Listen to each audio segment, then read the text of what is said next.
말씀은 다윗이 자신의 목숨을 위협하는 그런 사울 앞에서 하나님의 주권을 인정하고 하나님이 기름 부으신 왕을 죽이지 않는 그러한 놀라운 믿음을 보여주는 것을 보았습니다.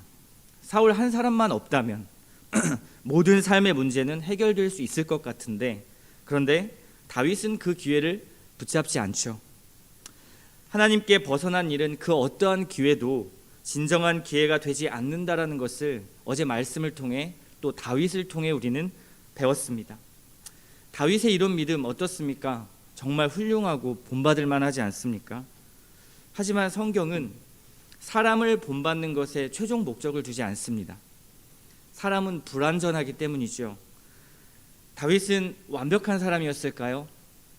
성경은 말씀하기를 다윗 역시 사울처럼 불완전했다라는 것을 여지없이 보여줍니다. 때로는 다윗도 믿음의 선택에서 벗어날 때가 있었고요, 그리고 실수할 때도 있었다라는 것을 말씀을 통해 보여주고 있습니다.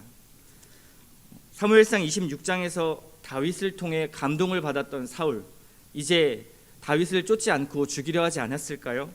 다시 뉘우치는 것 같지만 다윗은 그것에 속지 않았습니다. 이미 사울에게 몇 번을 속았기 때문에 그렇게 다시 속지 않습니다.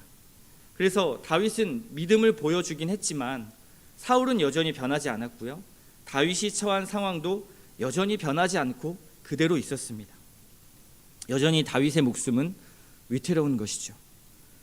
그래서 이스라엘 땅 안에는 다윗이 생각할 때 더 이상 피할 곳이 없다라는 것을 알고 있었습니다. 그리고 오랜 세월 동안에 사울에게 쫓겨 다니면서 너무나 몸과 마음이 지쳐있는 상태였습니다. 다윗의 이 지친 마음을 잘 드러내고 있는 말씀이 27장 1절의 말씀입니다. 그 말씀에 이렇게 나와 있습니다. 내가 후일에는 사울의 손에 망하리니. 26장에서 사울을 살려주고 난 뒤에 27장으로 바로 넘어왔는데 지금 다윗의 고백이 무엇입니까? 내가 후일에는 사울의 손에 망할 것이다, 이렇게 말씀하고 있습니다. 그래서 다윗이 결정한 것은 다시 한번 자신이 일전에 수치를 당했었던 이방 땅 블레셋으로 피하는 것으로 결정을 합니다. 지난번에는 미친 척을 해서 연기를 하고 빠져나왔지만 이번에는 블레셋의 가드왕 아기스 왕의 신임을 얻는 것에, 그리고 거기서 머무르는 것에 성공을 하게 되죠. 다윗의 이러한 피난 시도는 굉장히 성공적이었던 것처럼 보입니다. 왜 그럴까요? 27장 4절 말씀을 보면 사울은 다윗이 블레셋 가드로 숨어 들어갔다는 소식을 듣고 어떻게 합니까? 더 이상 다윗을 찾지 않았다라고 말하고 있습니다. 그러니까 지금 다윗은 블레셋 땅으로 가서 이제 사울의 시야에서 벗어난 것입니다. 더 이상 사울이 자신을 죽이려고 쫓지 않는 것이죠. 그런데 정말 다윗이 성공한 것일까요? 저희는 여기서 질문을 던져야 합니다. 성경은 한 면에서 성공적이듯 보이는 그런 많은 일들이 사실상 우리에게 영적 손해를 끼치는 그러한 사건들이 되곤 한다는 것을 보여주고 있습니다. 다윗은 앞으로 1년 4개월이라는 그런 짧지 않는 시간을 블레셋의 거짓 용병으로 지내면서요, 거짓된 삶을 살게 됩니다. 이것은 사울로부터의 안전을 보장받기 위해서 자신의 진실을 대가로 지불하고 그렇게 거짓된 삶을 살게 되는 것이죠. 여기서 다윗이 잘못 행한 것이 무엇일까요? 하나님께 묻지 않았다는 것입니다. 자신의 떠오르는 생각과 그 판단에 의해서 즉각적으로 결정하고 행동을 했다는 것이죠. 다윗은 늘 하나님 앞에 묻고 행하는 사람이었습니다. 그리고 자신의 곁에는 하나님의 뜻을 물을 수 있는 그러한 제사장 아비아달도 함께 있었습니다. 그런데 다윗은 제사장에게도 묻지 않고 또 자신도 하나님 앞에 묻지 않았습니다. 충분히 그렇게 하나님의 뜻을 알고 갈 수 있는 기회와 조건은 있었지만 하나님께 묻지 않고 자신의 직관에 따라서 행동을 한 것이죠. 다윗은 자신으로 하여금 어쩔 수 없는 이 상황이, 이 고난의 상황이 하나님의 은혜라는 사실을 다시금 잊고 있는 것 같습니다. 하나님의 메시지는 블레셋에 있지 말고 떠나라는 그런 말씀이지만 그는 블레셋을 떠나지 못합니다. 블레셋을 떠나면 사울의 손에 죽을 수 있기 때문에 그렇겠죠. 그리고 그 결단을 하는 대신 어떠한 선택을 합니까? 자기의 조국 이스라엘과 싸우기 위해서 그러한 진을 친 블레셋 진영으로 함께 싸우러 나가기를 원하는 것이죠. 그러니까 하나님의 백성 이스라엘을 치러 지금 블레셋의 편에 있는 것입니다. 지금 다윗의 이런 행동을 어떻게 보아야 할까요? 이것은 곧 하나님을 의지하지 않고 이방 민족 왕에게 자신의 목숨을 의탁하는 어찌 보면 하나님 앞에 불순종의 행동이었습니다. 결국 다윗은 블레셋 왕 아기스 왕의 신하들의 요청으로 이스라엘과의 전쟁에는 참여를 하지 못합니다. 그리고 다시 시글락으로 돌아오게 되지요. 자신이 있던 진영으로 돌아오게 됩니다. 사실 이것도 하나님의 은혜였습니다. 전쟁에 참여하지 못하게 하는, 그리고 다윗을 깨닫게 하시는 하나님의 은혜였다라는 사실을 그 뒤에 말씀을 보면 알 수 있습니다. 다윗도요, 이런 영적인 둔감함이 있었습니다. 어제까지는 자신의 생명을 빼앗는 사울을 하나님이 기름 부으셨다고 죽이지 않지 않았습니까? 그런데 오늘은 또한 이렇게 실수를 하지요. 영적 둔감함이 있었습니다. 지난 1년 4개월에 다윗의 영적 상태를 잘 보여주고 있습니다. 1년 4개월 동안 그 블레셋의 땅에 있었습니다. 우리도 이렇게 영적 둔감함 속에서 하나님의 말씀을 듣지 못할 때가 있지요. 언제는 또 하나님의 은혜 가운데 가득 차서 하나님의 말씀에 잘 순종하고 하나님 앞에 기도하지만, 또 어떤 때는 이렇게 영적 둔감함으로 영적 맹인이 되어서 하나님의 말씀을 듣지 못할 때도 있습니다. 그런데 이 사실을 통해 우리가 확실히 알 수 있는 것은, 신앙은 어떠한 끌려가는 상황에 우리의 운명을 맡기는 것이 아니라요, 하나님의 뜻에 순종하는 것임을 기억하시기 바랍니다. 어떤 어려운 상황, 어떤 어려운 고난 가운데 있을 때 그 상황에 그냥 끌려가는 것이 아니고, 거기에 운명을 맡기는 것이 아니고, 하나님의 뜻에 순종하는 길, 하나님의 음성을 듣는 길에 우리는 민감해야 한다라는 사실입니다. 그리고 나서 이제 30장의 말씀으로 넘어오면 시글락에 돌아왔을 때의 이야기로 시작이 됩니다. 시글락에 도착한 다윗, 어떠한 일을 마주할까요? 아말렉 사람들의 공격을 받습니다. 이미 공격을 받아서 황폐하게 된 마을을 다윗 군대가 마주하게 되는 것이죠. 자신의 두 아내를 비롯하여 온 처자들이 모두 다 붙잡혀 간 것을 확인하게 됩니다. 오랫동안 다윗을 따르던 백성들, 이미 몸과 마음이 지쳐 있죠. 그래서 백성들은 다윗을 원망하여 돌을 치려고 합니다. 돌을 쳐서 다윗을 죽이려고 하죠. 이 모든 비극, 이 비극이 다윗 당신 때문입니다 라는 원망이 담겨 있는 것입니다. 결국 다윗은 질타를 받고 그야말로 가장 큰 공경에 빠졌습니다. 이제는 자신들의 백성에게 죽을 위기에 놓여 있는 것이죠. 다윗은 이때서야 비로소 하나님 앞에 눈을 들기 시작합니다.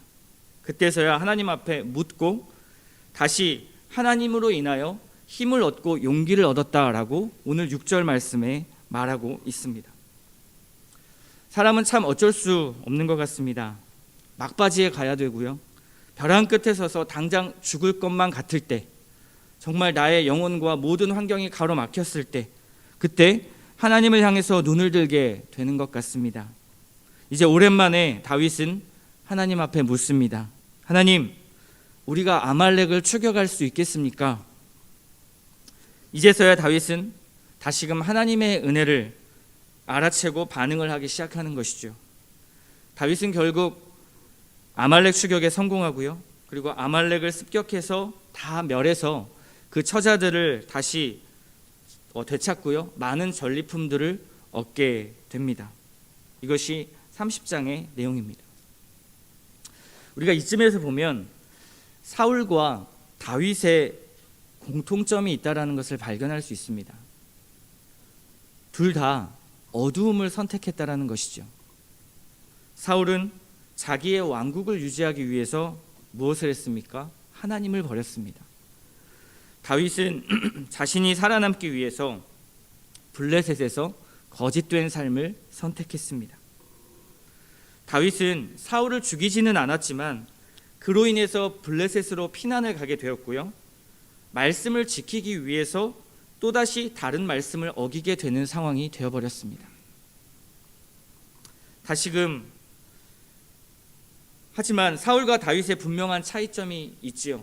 공통점만 있는 것은 아닙니다. 분명한 차이점이 우리의 신앙의 어떤 본보기가 되는 것과 어떤 한 사람이 저주받았다라는 것으로 결론을 내릴 수가 있을 텐데요. 다시금 하나님 앞에 다시 하나님의 말씀 앞에 회개하고 하나님을 의지하는 태도가 다윗에게 있었다라는 사실입니다. 그리고 하나님은 언제나 두 사람 다 모두 기다리셨고 끝까지 은혜로 찾아가셨습니다. 그러나 다윗은 하나님을 다시 의지했지요. 자신의 무지함을 회개했습니다.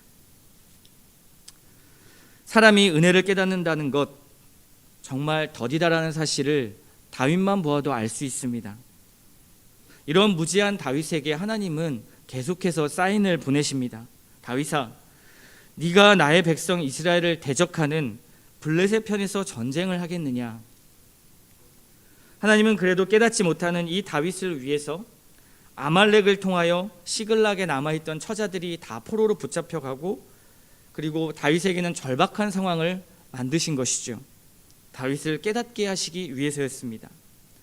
다윗은 그러한 흥분한 부하들에 의해서 돌에 맞을 상황에 이르러서야 비로소 하나님 앞에 눈을 들고 묻기 시작합니다.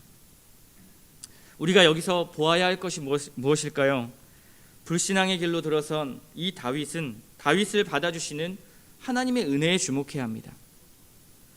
우리에게도 지금 이러한 하나님의 은혜가 지속 반복적으로 동일하게 찾아오고 있습니다. 무지한 우리를 지금도 하나님이 계속 기다리고 계시지요. 벼랑 끝에 서기 전에 하나님의 은혜를 깨닫고 돌이키는 것이 지혜입니다. 이미 매일의 삶 속에서 우리는 잘 깨닫지 못하고 인식하지 못할지라도 하나님의 은혜는 늘 우리 가운데 있고요. 그리고 하나님의 은혜에 우리가 반응하기를 하나님은 기다리고 계십니다. 다윗은 가장 큰 믿음의 선배였다가 하나님을 놓치는 연약함도 오늘 말씀을 통해 보여주고 있습니다. 죄 지을 때는요, 믿음의 이런 위대한 인물도 우리와 별로 다를 것이 없어 보입니다. 그래서 우리가 주목할 것은 다윗의 어떤 위대했던 믿음, 그 믿음이 아니라요, 그럼에도 우리를 기다리시고 회개하기를 바라시며 다시금 순종하기를 원하시는 하나님의 은혜에 주목해야 합니다. 하나님은 몇 번의 실수로 우리를 버리시는 분이 아닙니다. 예수님의 말씀처럼 7번씩 70번이라도 용서하십니다. 곧 무슨 말입니까? 우리를 끝까지 추적하여 찾으시고 끝까지 용서하시는 분, 그분이 하나님이라는 사실입니다. 그래서 우리에게 이것을 깨닫게 하시도록 우리에게 각자마다 수많은 삶의 이야기를 펼쳐주시죠. 때로는 이런 시글락의 어떤 고통과 고난처럼, 때로는 사울에게 쫓기는 그러한 아주 어려운 상황으로 몰고 가실 때도 있지요. 그러나 하나님은 그것을 통해서 한 사람을 만들어 가십니다.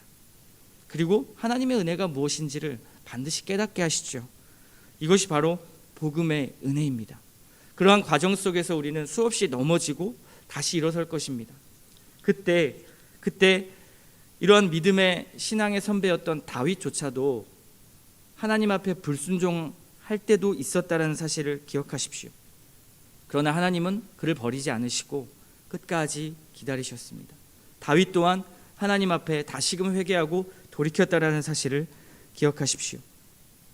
그렇다면 우리는 하나님이 주시는 이 은혜에 어떻게 민감하게 반응하고 그리고 감사하는 삶을 살 수 있을까요? 하나님의 말씀을 가까이 하는 것입니다. 그리고 그 말씀을 가지고 하나님 앞에 기도하는 것입니다. 기도할 때만이 자신이 낮춰질 수가 있고요. 말씀을 들을 때만이 자신이 연약한 존재임을 알 수가 있습니다. 그것이 바로 하나님의 은혜를 깨닫는 길이죠. 하나님은 우리에게 완벽한 변화를 요구하지 않으십니다. 예수님처럼 완전한 자가 되라고 요구하지 않으십니다. 다만 완전하지 않은 인간이 완전한 하나님께 나아오는 것을 원하십니다. 다윗을 보고 위로가 되지요. 아, 다윗도 넘어질 때가 있구나. 사울의 말로를 보며 우리가 두려워하지 않을 수 있는 것, 그것은 무엇입니까? 하나님께서는 부족한 인간을 통해서, 즉 부족한 나를 통해서 하나님 자신의 성품을 이 땅 가운데 드러내기를 원하신다라는 사실입니다. 여러분, 부족하다고 생각하십니까? 맞습니다. 우리는 부족한 사람입니다. 그러나 하나님은 부족한 우리들을 통하여 하나님의 성품, 하나님의 놀라운 뜻을 이 땅 가운데 이뤄가십니다. 완전한 자로 바꿔서 완벽하게 설계해서 그렇게 하시는 것이 아니라 우리의 부족함을 통해서 일하신다는 뜻이지요. 진짜 은혜는 하나님의 끝까지 찾아오시는 그 하나님의 놀라운 성품을 우리가 바라보는 것입니다. 거기에 우리의 모든 삶의 운명이 달려 있다는 것이죠. 나의 상황, 나의 능력, 나의 물질, 나의 인맥으로 나의 운명이 달린 것이 아니라 하나님의 이 신실하신 성품 앞에 모든 것이 달려 있다라는 사실입니다.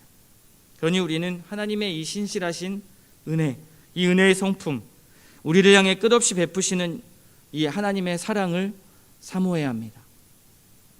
그분의 음성에 귀를 기울이고 늘 돌이키기를 힘쓰십시오. 오늘 우리가 아까 찬양했던 것처럼 목마른 우리의 영혼이 늘 하나님의 은혜와 하나님의 사랑을 갈망하도록, 이 아침에도 하나님 당신의 사랑을 갈망합니다, 하나님 은혜로 채워주시옵소서, 이렇게 기도하며 나아갈 때 하나님께서 세임 주시고 다시금 깨닫게 하시고 돌이키게 하실 것입니다.